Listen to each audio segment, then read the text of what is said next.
21শে জুলাইয়ের মঞ্চ থেকে তৃণমূলের second in command Abhishek Bandyopadhyay কি বার্তা দেন সেদিকে সকলের নজর ছিল। 21শে জুলাইয়ের মঞ্চ থেকে উপস্থিত জনগণের উদ্দেশ্যে তিনি প্রশ্ন করেন, আগামী দিনে দিল্লি যাবেন তো? নিজেদের মান সম্মান রক্ষার লড়াই, অধিকারের লড়াই লড়বেন তো? 100 দিনের বকেয়া টাকা জব কার্ড হোল্ডারদের টাকা আটকে রাখা হয়েছে, এই অভিযোগ তোলেন অভিষেক। তারপরেই ঘোষণা করেন 2রা অক্টোবর গান্ধী জয়ন্তীতে তৃণমূলের দিল্লি চলো ডাক। 21শে জুলাইয়ের মঞ্চের সামনে লক্ষ লক্ষ দলের কর্মী সমর্থক, মঞ্চে দলের প্রথম সারির নেতা নেত্রীরা। সকালবেলার রোদ, বেলা বাড়ার বৃষ্টি উপেক্ষা করে তারা অপেক্ষা করছিলেন মমতা অভিষেকের বার্তা শোনার জন্য। কর্মী সমর্থকদের উদ্দেশ্যে কি বার্তা দেন তারা, তারই অপেক্ষা ছিল ধর্মতলার ভিড়ে। বক্তব্যের শুরুতেই তাদের ধন্যবাদ জানালেন তৃণমূল কংগ্রেসের সর্বভারতীয় সাধারণ সম্পাদক অভিষেক ব্যানার্জি। সকলকে ধন্যবাদ জানান 2023-এর পঞ্চায়েত ভোটের জন্য। ধন্যবাদ জানিয়ে অভিষেক বলেন, পঞ্চায়েত নির্বাচনে মানুষ সমর্থন করেছেন, মানুষের পঞ্চায়েত তৈরি হয়েছে। হিসেব করে দেখান 2021-এর ভোটে তৃণমূল বিজেপির ব্যবধান বেড়েছে পঞ্চায়েত ভোটে। তিনি বলেন, মানুষ যেভাবে তৃণমূলের সঙ্গে রয়েছে তাতে আমরা কৃতজ্ঞ। বিজেপিকেও কটাক্ষ করেছেন 21শে জুলাইয়ের মঞ্চ থেকে। অভিষেক বলেন, ইডি সিবিআই সংবাদ মাধ্যমকে নিয়ে বিজেপি ভোট পেয়েছে 22%। কেন্দ্রীয় তদন্তকারী সংস্থার বিরুদ্ধে এর আগেও সুর চড়িয়েছেন অভিষেক। 21শে জুলাইয়ের মঞ্চ থেকে তিনি ফের বলেন, ইডি সিবিআই দিয়ে যত আঘাত করা হবে তত বাড়বে তৃণমূল।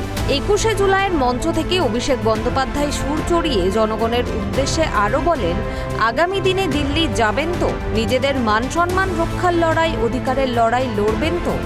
100 দিনের বকেয়া টাকা জব কার্ড হোল্ডারদের টাকা আটকে রাখা হয়েছে, এই অভিযোগ তোলেন অভিষেক। তারপরেই ঘোষণা করেন, মমতা ব্যানার্জির অনুমতি নিয়েই সিদ্ধান্ত গৃহীত হয়েছে যে 2রা অক্টোবর গান্ধী জয়ন্তীতে তৃণমূলের দিল্লি চলো ডাক। 2রা অক্টোবর ট্রেনে করে দিল্লি যাবেন বলেও জানান অভিষেক। যে সংখ্যায় এসে মানুষ আজকে নতুন একটা রেকর্ড তৈরি করেছে, যতদূর চোখ যাচ্ছে খালি কালো মাথা আর মাথা।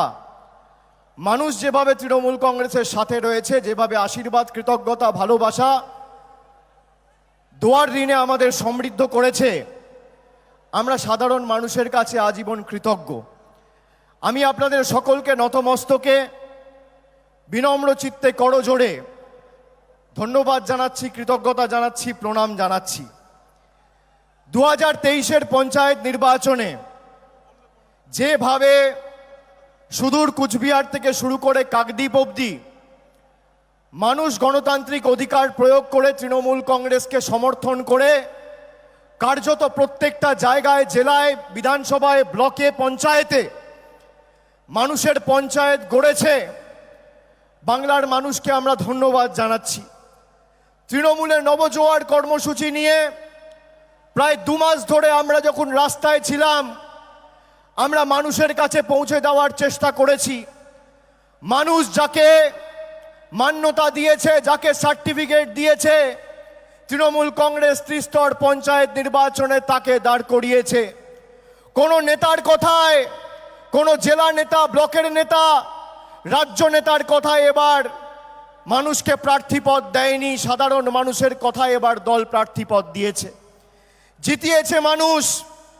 আমি নবজোয়ার কর্মসূচির সময়, আমার সাংবাদিক বন্ধুরা এখানে আছে, আমি একাধিকবার বলেছিলাম, আমি সভা থেকে বলেছিলাম যে 2021-এর বিধানসভা নির্বাচনে বিজেপি 38% ভোট পেয়েছিল আর তৃণমূল পেয়েছিল 48% ভোট।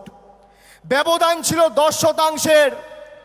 তারপর 1 বছর অনেক ঘাত প্রতিঘাতের মাধ্যমে আমরা রাজনৈতিকভাবে মোকাবেলা করে তৃণমূল কংগ্রেসকে আরো শক্তিশালী করতে পেরেছি। আমি বলেছিলাম, এই যে বিধানসভা নির্বাচনের 10%-এর ব্যবধান, এটা পঞ্চায়েতে 15%-এর বেশি হবে। আমি ভুল ছিলাম। তার কারণ ব্যবধান 10% বা 15% নয়, ব্যবধান 30%-এর হয়েছে। তৃণমূল কংগ্রেস এককভাবে লড়াই করে 52% ভোট পেয়েছে, আর ভারতীয় জুমলা পার্টি 22% ভোট পেয়েছে। ইডি, সিবিআই, সংবাদ মাধ্যম সবাইকে নিয়ে তার কারণ বিরোধীদের কাছে সব আছে কিন্তু মানুষ নেই, আর তৃণমূলের কাছে কিচ্ছু নেই কিন্তু সাধারণ মানুষ আছে। গণতন্ত্রের শেষ কথা জনতা জনার্দন বলে, খেটে খাওয়া মানুষ বলে। যদি কেউ ভাবে যে মানুষকে ভুল বুঝিয়ে মানুষকে বিভ্রান্ত করে ইডি সিবিআই লাগিয়ে তৃণমূল কংগ্রেসকে দুর্বল করা যাবে, তৃণমূল কংগ্রেস বিশুদ্ধ লোহা, যত তাতাবে, যত পোড়াবে, যত প্রহার করবে, যত আঘাত করবে, যত হাতুড়ির বাড়ি মারবে তত শক্তিশালী হবে। আর আমরা জোড়া ফুলের দল, ঘাস ফুলকে কোনোদিন কেটে শেষ করা যায় না। মারবি যত বাড়বো তত, ফুটবে তত ফুল, রক্ত দিয়ে লিখে যাব আমরা তৃণমূল। তৃণমূল কংগ্রেসকে ধমকে চমকে লাভ নেই। আর আগামীর লড়াই 2024-এর লড়াই, সারা দেশে সর্বত্র আওয়াজ উঠেছে আগামী 24-এ জিতছে কে? ইন্ডিয়া আবার কে? আগামী 24-এর নির্বাচনে জিতছে কে? ইন্ডিয়া আবার কে? কুচবিহারে জিতছে কে? আলিপুরদুয়ারে জিতছে কে? ঘাটালে জিতছে কে? কাঁথিতে জিতছে কে? পুরুলিয়ায় জিতছে কে? বিষ্ণুপুরে জিতছে কে? ডায়মন্ড হারবারে জিতছে কে? দক্ষিণ কলকাতায় জিতছে কে? হাওড়ায় জিতছে কে? বাংলায় জিতছে কে? কর্ণাটকায় জিতছে কে? তামিলনাড়ুতে জিতছে কে? কেরালায় জিতছে কে? উত্তরপ্রদেশে জিতছে কে? হরিয়ানায় জিতছে কে? দেশ জুড়ে জিতছে কে? আরো জোরে দেশ জুড়ে জিতছে কে? 24-এ জিতছে কে? মানুষ যদি চায় যাদেরকে ভোট দিয়ে প্রধানমন্ত্রী, স্বরাষ্ট্রমন্ত্রী, প্রতিরক্ষা মন্ত্রী করে মাথার উপরে বসিয়েছে, তাদেরকে আকাশ থেকে টেনে হিচড়ে মাটিতে নামিয়ে তাদের অহংকার, দম্ভ আর ঔদ্ধত্যকে চূর্ণ বিচূর্ণ করতে মানুষের 5 সেকেন্ড সময় লাগবে। এটাই গণতন্ত্র। আর আমি বলেছিলাম নবজোয়ার কর্মসূচি চলার সময় যে আমরা 100 দিনের টাকা আগামী দিন দিল্লির বুক থেকে আদায় করে আনব। যেখানে আমরা গেছি, সভা সমিতি কর্মসূচি করেছি, মানুষকে জিজ্ঞেস করেছি যে তৃণমূল কংগ্রেস যদি আগামী দিন গণ আন্দোলন করে, দিল্লির বুকে একটা সর্বাত্মক গণ আন্দোলন সংগঠিত করে মমতা বন্দ্যোপাধ্যায়ের নেতৃত্বে, আপনারা দিল্লি যাবেন তো? সবাই হ্যাঁ বলেছিল। আজকে 21শে জুলাইয়ের মঞ্চ থেকে আমি আপনাদের জিজ্ঞেস করতে চাই, আগামী দিন দিল্লি যাবেন তো? নিজের অধিকারের লড়াই লড়বেন তো? বাংলার প্রতি যে ধারাবাহিক লাঞ্ছনা, বঞ্চনা, নিপীড়ন, শোষণ এবং অত্যাচার, অপমান, তার বিরুদ্ধে গর্জে উঠে মাথা উঁচু করে আগামী দিন দিল্লিতে লড়াই করতে প্রস্তুত তো? হাত তুলে বলুন, যাবেন তো? নিয়ে যাওয়ার দায়িত্ব আমাদের, আন্দোলন সংগঠিত করার দায়িত্ব আমাদের। বাংলার বকেয়া পাওনা আজকের দিনে দাঁড়িয়ে 1,15,000 কোটি টাকা। আজকের 21শে জুলাইয়ের সমাবেশের এই বাঁধন ছাড়া উচ্ছ্বাস, সীমাহীন স্বতঃস্ফূর্ততা এবং মানুষের ভালোবাসা, উৎসাহ দেখে আমার 2010-এর 21শে জুলাইয়ের কথা মনে পড়ে যাচ্ছে। 2010-এর 21শে জুলাই যেমন সারা কলকাতা সহ সারা বাংলা একটা আওয়াজেই মুখরিত হয়েছিল যে আগামী 2011-তে সিপিএমের বিদায়, বামফ্রন্ট বিদায় খালি সময়ের অপেক্ষা। আজকের 21শে জুলাইয়েও আকাশে বাতাসে একটাই বার্তা মুখরিত। চারিদিকে বিশ্বব্যাপী, বিশ্ব বাংলা বলুন, ভারত জুড়ে একটাই জয়ধ্বনি কল্লোলিত হচ্ছে যে आने वाले चुनाव में 2024 में कौन जीतेगा, कौन जीतेगा, कौन जीतेगा, और जोर से कौन जीतेगा, दोनों हाथ ऊपर करके कौन जीतेगा, कौन जीतेगा, कौन जीतेगा, कौन जीतेगा। ক্ষমতা আছে ভারতবর্ষের সাথে লড়বে, ক্ষমতা আছে, জনতা জনার্দন যা চাইবে সেটাই শেষ কথা। আপনারা বলেছেন আগামী দিন দিল্লি যাবেন, আমি নেত্রীর অনুমতি নিয়ে আজকে ঘোষণা করছি, এই যে 100 দিনের কাজের বকেয়া টাকা আজকে বন্ধ করে রেখেছে 2 বছর ধরে, প্রায় 7,500-8,000 কোটি টাকা বাংলার মানুষের, 2,64,000 জব কার্ড হোল্ডার, যাদের জীবন জীবিকা নির্ভর করে এই 100 দিনের কাজের টাকার উপর, তাদের টাকা আটকে রেখেছে এই ভারতীয় জনতা পার্টির জনবিরোধী গরিব বিরোধী সরকার। 100 দিনের কাজের নাম কি? MG NREGA, Mahatma Gandhi national rural employment guarantee act. 100 দিনের আন্দোলন আগামী দিন দিল্লির বুকে হবে, কৃষি ভবনের বাইরে হবে, কাঁধে কাঁধ মিলিয়ে লড়বো আর মাথা উঁচু করে লড়বো। গান্ধী জয়ন্তীতে 2 অক্টোবর দিল্লি চলো ডাক আজকে এই মঞ্চ থেকে আমরা দিচ্ছি। গান্ধীজির জন্মদিনে, জন্ম জয়ন্তীতে, জন্ম দিবসে দিল্লি চলো ডাক তৃণমূল কংগ্রেস দিল। আমাদের কাছে 3টে উপায় ছিল, 3টে রাস্তা ছিল। এক হচ্ছে ভদ্রভাবে এদেরকে বাবা বাছা করে বিনম্রভাবে বুঝিয়ে বলা যে বাংলার মানুষের, গরিব মানুষের টাকা আপনারা আটকে রাখতে পারেন না, এই টাকা আপনাদের ছাড়তে হবে। দ্বিতীয় রাস্তা এদের পায়ে ধরা, আর তৃতীয় রাস্তা দিল্লি চলো ডাক দিয়ে নিজের অধিকারের টাকা ছিনিয়ে আনা। আমি 21শে জুলাইয়ের মঞ্চ থেকে আজকে আপনাদের জিজ্ঞেস করতে চাই, আপনারা কি চান?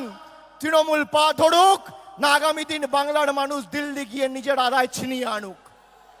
পা ধরো না দিল্লি চলো, পা ধরো না দিল্লি চলো, পায়ে ধরো না দিল্লি চলো। দিল্লি চলো যাবেন, নিজের অধিকারের স্বার্থে লড়বেন, লড়বেন। তার আগে একটা ট্রেলার আপনাদের দেখাতে হবে। আগামী 5ই আগস্ট শনিবার বিজেপির ছোট বড় মাঝারি সেজো মেজো বুথ থেকে শুরু করে, অঞ্চল থেকে শুরু করে, ব্লক থেকে, বিধানসভা থেকে, জেলা থেকে, রাজ্য, যে কটা নেতা আছে আপনার ব্লকে একটা তালিকা তৈরি করুন যে আমার ব্লকে এই 10টা 15টা 20টা 5টা 7টা 2টো 4টে যাই হোক এই কটা বিজেপির নেতা রয়েছে। আগামী 5ই আগস্ট শনিবার শান্তিপূর্ণভাবে এদের বাড়ি ঘেরাও করুন।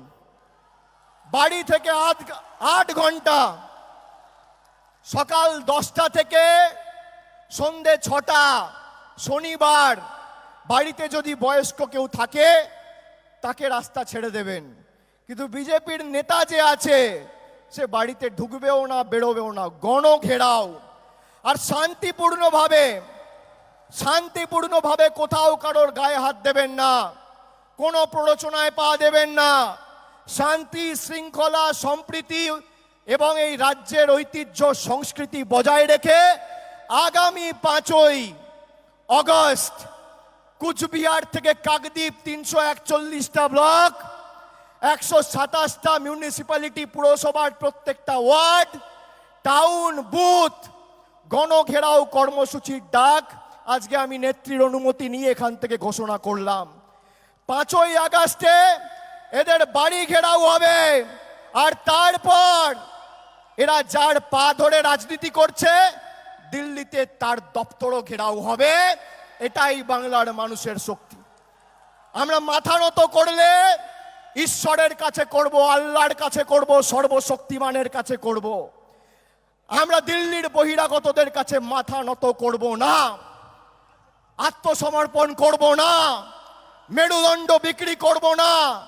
তোমার যত ক্ষমতা আছে প্রয়োগ করো, ED, CBI, NIA, income tax, Pegasus, তারপরেও বোকাট্টা, এত কিছু করেও তার কারণ মানুষ তৃণমূল কংগ্রেসের সাথে আছে। ভারতবর্ষকে আগামী দিন জেতাতে হবে। আর এরা যদি ক্ষমতায় থাকে, আপনারা দেখুন দেশ জুড়ে ডবল ইঞ্জিন সরকার। মণিপুরে 2 জন মহিলাকে বিবস্ত্র করে হাঁটানো হয়েছে। 2 মাস আগে যখন ঘটনাটা ঘটেছিল ভারতবর্ষের প্রধানমন্ত্রী, স্বরাষ্ট্রমন্ত্রী কর্ণাটক নির্বাচনে প্রচার করছিল। আমাদের ইডি সিবিআই ডাকে, তখন ডেট মিস হয় না। আর 2 মাস ধরে কারোর বিরুদ্ধে একটা অমানবিক, বর্বরিক, লজ্জাজনক একটা ঘটনা, তার বিরুদ্ধে ব্যবস্থা নিতে এখনো ব্যবস্থা নেয়নি। 2 মাস আগেকার ঘটনা, 80 দিন আগেকার ঘটনা। আমাদের নেত্রী, একমাত্র নেত্রী যে ডাক দিয়েছিল আগামী দিন যে মণিপুরে আমরা গিয়ে দরকার হলে বসবো এবং মানুষের অধিকারের স্বার্থে বসবো। আমরা চিঠি লিখেছিলাম, আমাদের নেত্রী চিঠি লিখেছিল, সেই চিঠির উত্তর পর্যন্ত দেয়নি, 2 মাস পরে দিয়েছে। সেই কারণে আপনাদের বলছি, এটা দেশের লড়াই। গলা কেটে দিলেও দেশ ও মাতৃকার জন্য লড়তে হবে। আমি কবির কথায় বলি, প্রয়োজনে দেব মোরা 1 নদী রক্ত, হোক না পথের বাঁধা প্রস্তুর শক্ত, অবিরাম লড়াইয়ের চির সংঘর্ষে একদিন সে পাহাড় টলবেই। দিল্লি চলো ডাকের সঙ্গে সঙ্গেই অভিষেক আরও একটি কর্মসূচির কথা ঘোষণা করেন। তিনি জানান, 5ই আগস্ট শান্তিপূর্ণভাবে বিজেপি নেতাদের বাড়ি ঘেরাও হবে। যদিও তৃণমূল সুপ্রিমো মমতা ব্যানার্জি তার বক্তব্যে অভিষেকের বিজেপি নেতাদের বাড়ি ঘেরাও কর্মসূচিতে কিছুটা বদল আনেন। তিনি জানান, ব্লক স্তরে বিজেপি নেতাদের বাড়ি থেকে 100 মিটার দূরে প্রতীকী ঘেরাও করা হবে।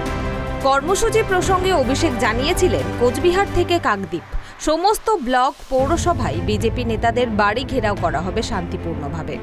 কর্মসূচির রূপরেখা সভামঞ্চ থেকেই বাতলে দেন অভিষেক।